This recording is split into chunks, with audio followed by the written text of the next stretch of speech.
Kami dari kelompok D1 akan membahas masalah kepuasan tenaga kerja dan penyelesaiannya pada perusahaan PT Karisma Ekspor. Anggota kelompok kami ada saya, Jovita Angelina Santoso, yang kedua Stefani Anggawijaya, yang ketiga Florencia Clarin, yang keempat Jesslyn Monica, dan yang kelima Kristabella Katerina. Profil PT Karisma Ekspor. PT Karisma Ekspor adalah perusahaan produsen dan eksportir furnitur dalam ruangan dari bahan jati daur ulang. PT Karisma Ekspor didirikan pada tahun 2002 di Bantul, Yogyakarta, Jawa Tengah, Indonesia. PT Karisma Ekspor memiliki sertifikat legal untuk kayu lestari yang dikeluarkan oleh TUV Rheinland yang mematuhi FLIGT, IUTR. Produk kami berbeda dan ramah lingkungan. Permasalahan, ratusan karyawan tetap PT Karisma Ekspor kembali menggelar unjuk rasa. Mereka menuntut hak-haknya yang belum juga terpenuhi perusahaan. Aksi itu digelar di halaman kantor Dinas Tenaga Kerja dan Transmigrasi atau Disnakertrans, Kabupaten Bantul pada hari Selasa tanggal 14 bulan 7 2020. Aksi ini dilakukan atas dasar gaji yang belum dibayarkan penuh oleh perusahaan. Diketahui sebelumnya bahwa selama 3 bulan terakhir, gaji karyawan PT Karisma Ekspor hanya dibayarkan sebesar 100.000 setiap minggunya. Padahal seharusnya setiap karyawan menerima gaji sebesar 1.795.000 untuk setiap bulan. Pihak perusahaan dan karyawan juga sudah dipertemukan dan menjalani sidang bipartit sebanyak 2 kali. Namun, dari 2 pertemuan yang telah dilaksanakan tersebut, belum juga ditemukan keputusan terkait gaji karyawan yang belum terbayarkan.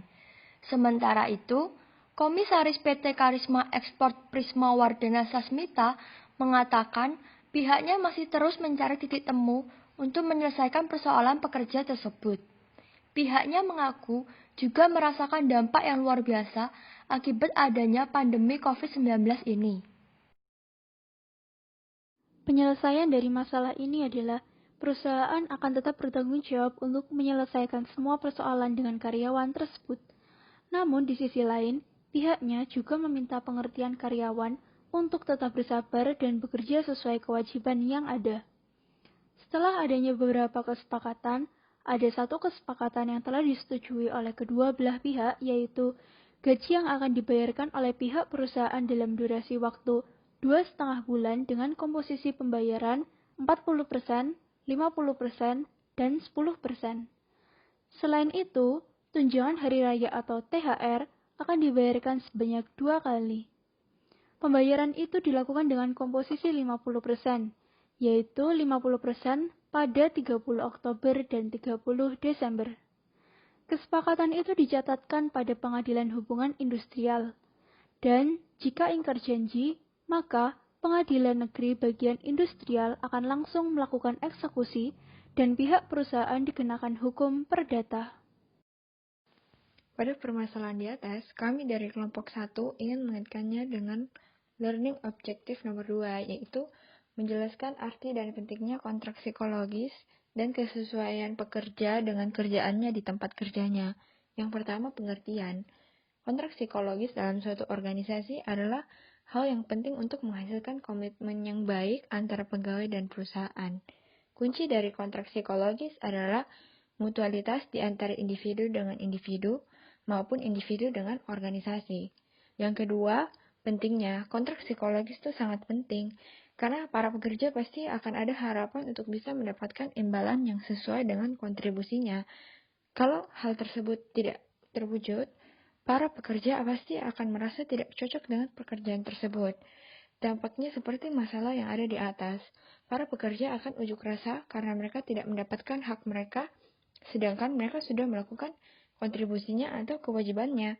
Oleh sebab itu, dengan adanya kontrak psikologis dalam suatu organisasi, itu dapat menghasilkan komitmen yang baik antara pegawai dan perusahaan, dengan kuncinya dari kontrak psikologis adalah mutualitas individu dengan organisasi.